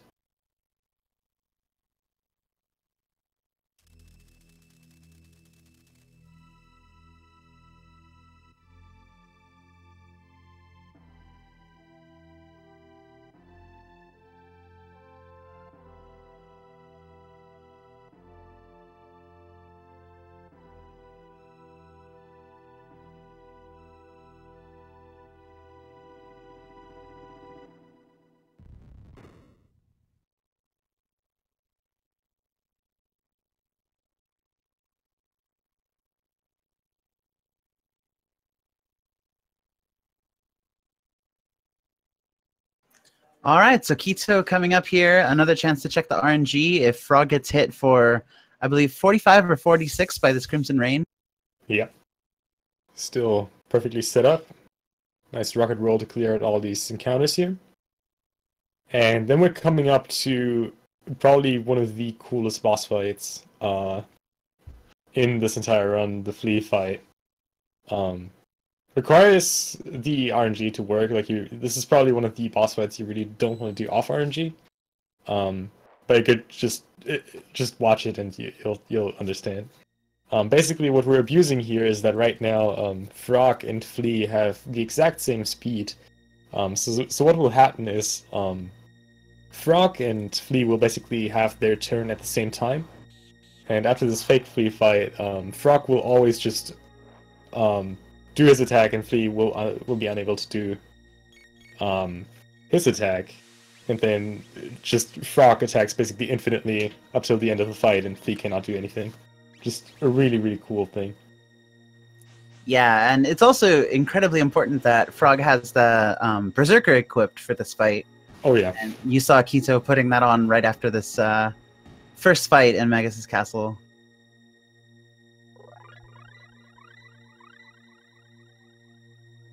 So yeah, I'm not sure how many there's, like 16, 20? How many attacks is it? Yeah, so it's 16 attacks from Frog before inputting any other fights. Right. There's a couple of ways to remember that. You can either just keep track and count. Some people listen to the music, or a lot of people will wait until Frog hits Flea for 154, and then count 4 from that move onwards to the 16th, because the 154 roll is for the 12th hit. Yeah, I always like the 154 strat because I don't know. I just really don't like to count anything higher than 10. Fair enough.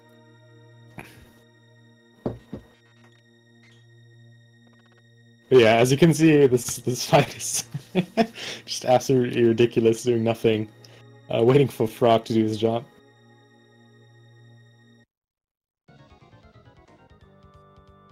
SNESWarrior will be following up.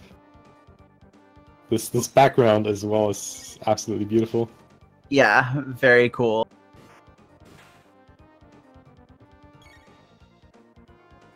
I like how it looks like one continuous scroll right now. It's pretty sick. Yeah, so both of our runners very close, coming up on Flea at almost the exact same time.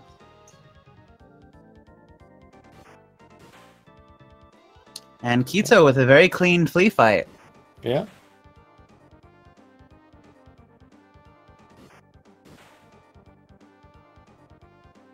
Heading out instantly.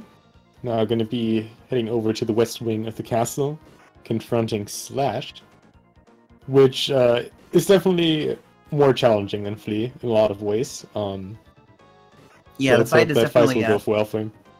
The fight's definitely longer and more involved. Also, a fun little trivia fact: Magus' henchmen are named after famous musicians.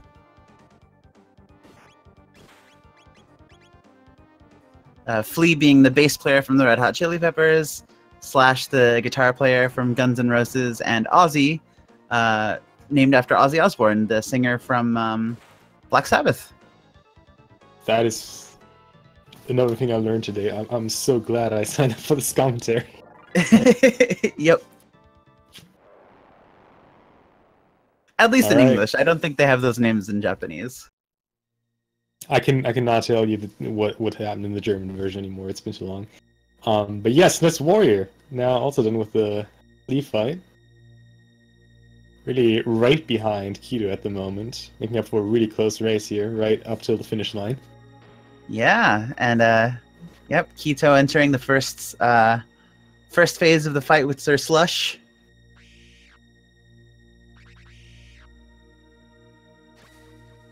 And just like the fight with Dragon Tank and pretty much every other fight, it's really important to input all of your attacks and menuing during the animations, so that you stay on your RNG. Yeah, thankfully most of these animations are are pretty long. With the RNG minute, we also get a lot of crits from the Frog Berserk attacks, so get a little bit of an extra time there to input the various techs we need.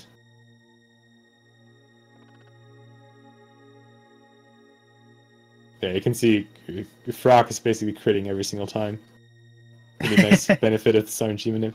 Yeah. Also in the chat, Dio Craigasm is A+. Shout out to Dio, rest in peace, man.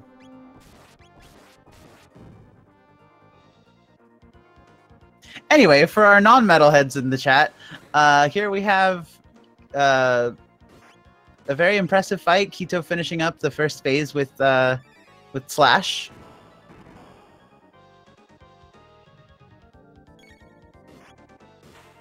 Spoilers. It's been like years. Well, I mean, some people still haven't seen Harry Potter or read. Wait, what? No, I'm so confused. It's all fine. Keto is so far still with a good fight. SNESWarrior just finishing up the first phase.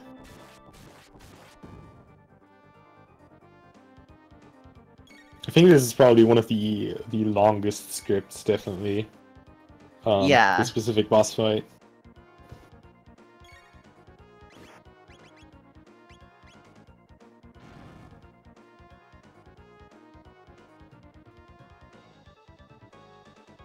This is why anime is bad for society. Oh, I forgot that there's a character named Dio. Oh, jeez.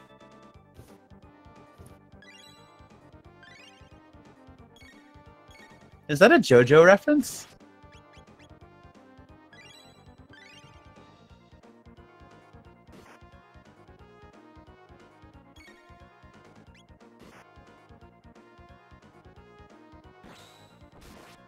And I believe Keto coming up on the end here of Slash Fight Phase 2.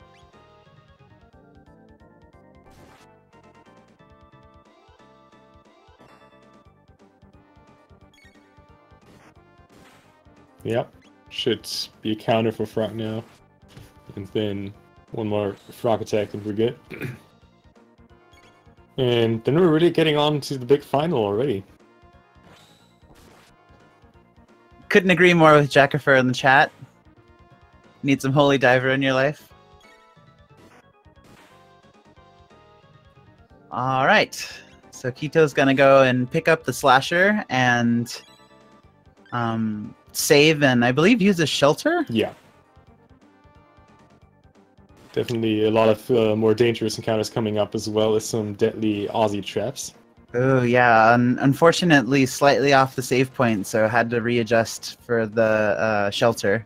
You can only use shelters outside or on save points. The shelter sort of being like the equivalent to tents in Final Fantasy.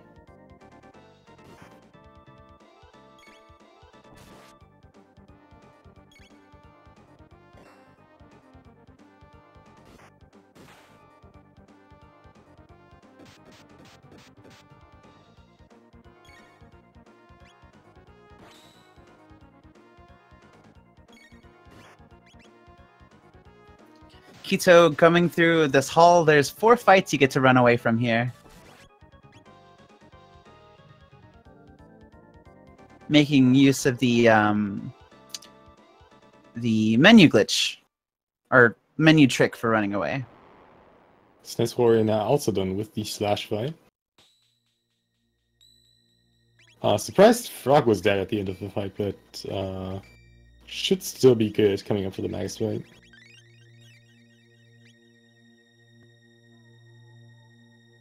And I think honestly this is one of the most hilarious sections, casually. Just with all the death traps Ozzy has set up and none of them really work. Just really cool. Ozzy is trying so hard and it just doesn't quite work out. From a speedrunning perspective, there are some tricky screens here. Some tricky movement. You have to do some of the encounters here right before Magus are kind of precise. But both of these runners should be able to handle as well. Yep, coming up on this stair room here. If you stand still, the rollies will just roll right on by you, and you don't have to get in any fights. As you see there, if you hold up on the stairs, you can also just walk right past the rolly. Here, Keto avoiding some trap floors. Yeah, really clean movement from Keto. Will be hard for SNESWarrior to catch up on these last meters, but they are really, really close right now. Yeah, all it takes is one wrong move or an accidental encounter. Ooh, I got nervous there with that outlaw Yeah, that's some really nice tech there. Using the party members that are passive right now to push away the outlaw. That's pretty neat. Just skipping that encounter. And Kito not taking any risks. It's possible to walk past that outlaw and Rolly, but playing it safe. Good call, I think, with this very, very tight race. Yeah. In case any of the runners do get off RNG, there's a save point right before the Magus fight in the backup load. I want to say it's one of the more precise backup loads. Would definitely cost some time going for that, but that's still an option if they have to go for it. Yeah, really clean movement from SNESWarrior 2 in the trapdoor room. You're gonna see how the staircase room goes. Really clean. Ooh, yeah, SNESWarrior really trying to make up some time. Oh man, that outlaw. We see some party switching from Kito to make these fights go a little bit more quickly, putting 8 in the party. Yeah, at this point really not about leveling up or preparing anything for the Magus fight. It's really just getting through these encounters quickly enough.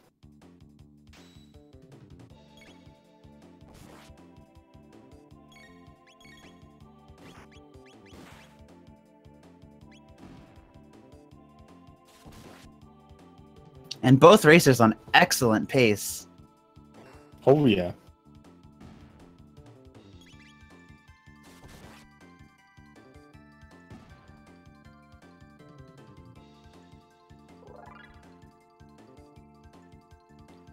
I think Kito pausing briefly to check the scripts.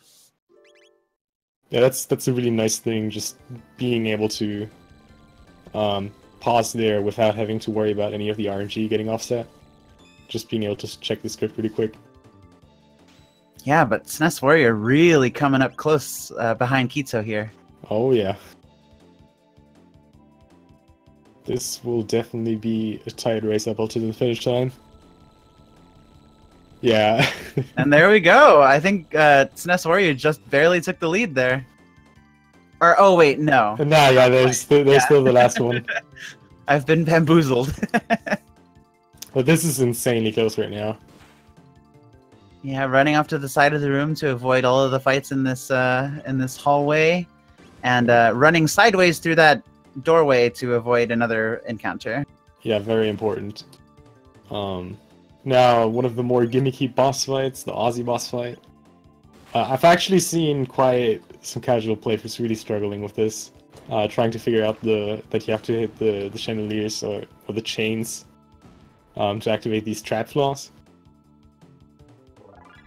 Yeah, I definitely remember being like 8 years old, like trying to figure it out.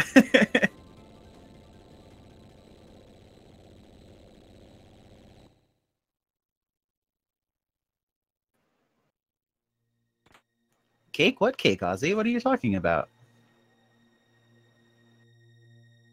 So it's interesting to see the differences in routes that runners take. Kito favoring the left side running through that hallway, and SNESWarrior favoring the right. Bye Aussie. And Kito about to enter the last leg of the race, the Magus fight. Yeah, I'm gonna see another shelter here because he took damage after the slash fight.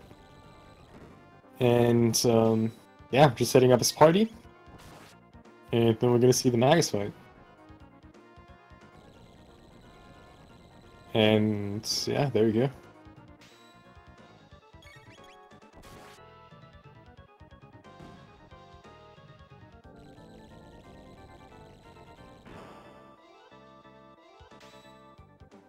Magus definitely with one of my favorite themes as well in the game. Oh, for sure. Yeah, I was like such a Magus fangirl when I was a kid. All right. So yeah, the way the Magus fight works is that we want to have him produce certain barriers so that we can just easily get through the fight with the right magic attacks. And usually, as soon as you get to the first dark matter, you're safe in this fight. Up until then, you really want to kind of stick to the strat. It's SNESWarrior right behind Keto right now. Yeah, all it takes is, one slip up, or as someone in chat mentioned, a dark matter can be all the difference in this race. Yeah, let's see how this fight goes. All right, Magus battle starting for Kito. Got the shadow barrier up. We're gonna see some rocket rolls taking advantage of that.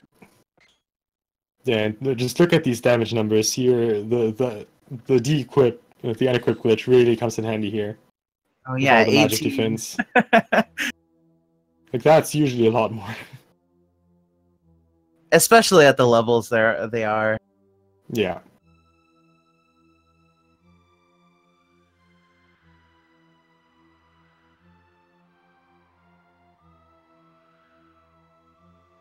Yeah, getting all the shadow barriers.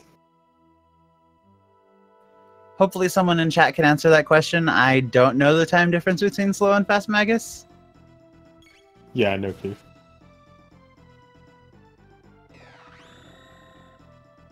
So we got shadow barrier with SNESWarrior as well. Yeah, both so far on script. Yep, Kito getting the lightning. We're gonna see some slashes coming through.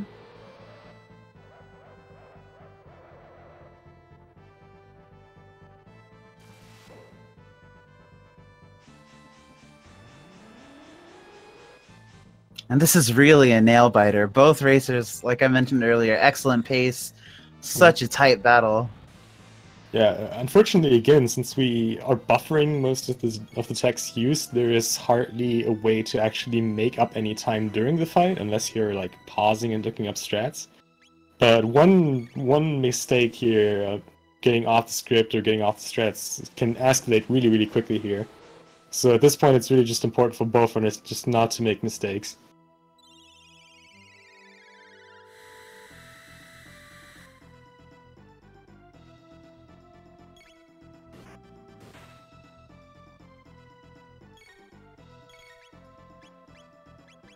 So I think Kito's coming up on the, yep, Magus risking casting a spell. So at this point, Keto should be good. Yeah, at this point, it's kind of just wailing on Magus till he taps out. Yeah. A really excellent job by both runners holding the RNG up for this long, basically through the entire game. Here we see Dark Matter. It's supposedly his strongest attack, but to borrow a joke, it doesn't really matter. Oh, yeah. I mean, look at these damage numbers. That's like easily more than 100 without the unequip.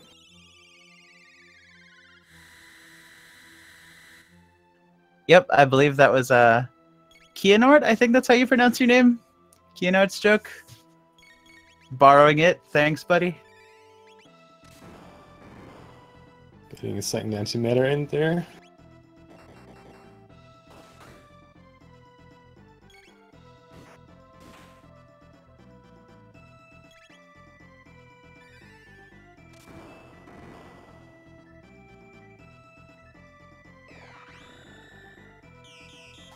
There you go. Yeah.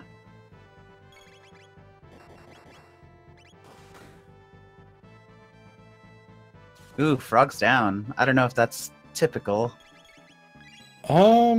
Should still be fine. Just holding out with the slashes here.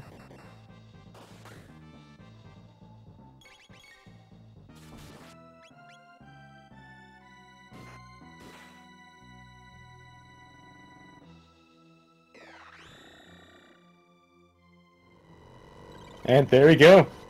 Magus is down. Wow, yeah. Congrats to Kiitoksia.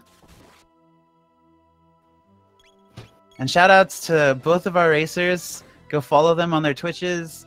They put on an excellent show. 154 is an excellent time, and SNESWarrior, not far behind with looking like a 155 maybe. Both really, really fantastic times. Yeah, make sure to follow the runners. We have Keto here with an official time of 1:54.24. Actually improving his race PB by 2 minutes. So good job on that. And SNESWarrior really right behind, just finishing up this fight here.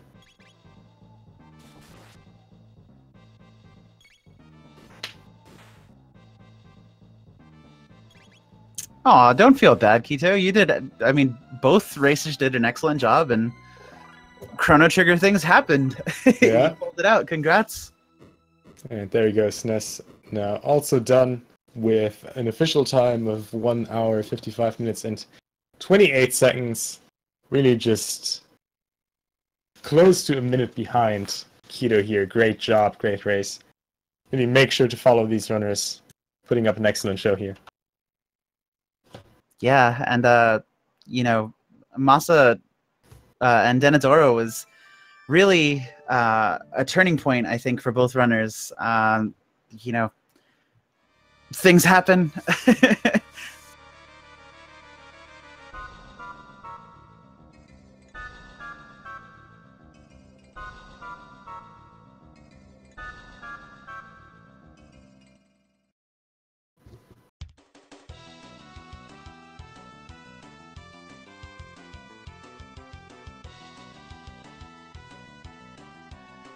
So yeah,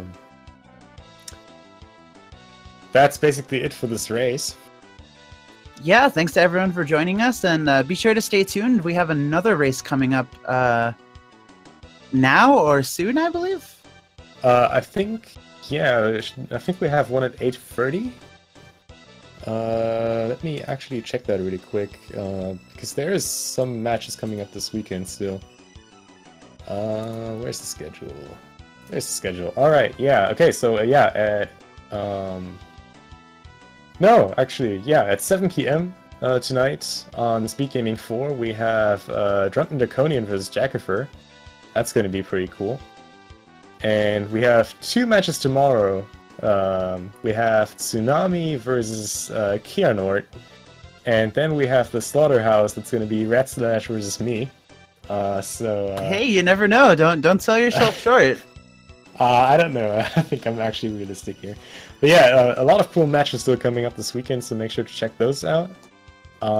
Yeah, thanks everyone for watching, and it was a pleasure commentating with you. Likewise. Oh, that's right now. Well, perfect. Swap over to the next stream, and oh wait, no, it's on this stream. Perfect. Well, I'm gonna be out then, so that will make room. All right, so have a good night, everyone. Yeah, thanks for tuning in. See y'all later. Enjoy the next race. Good luck to the racers.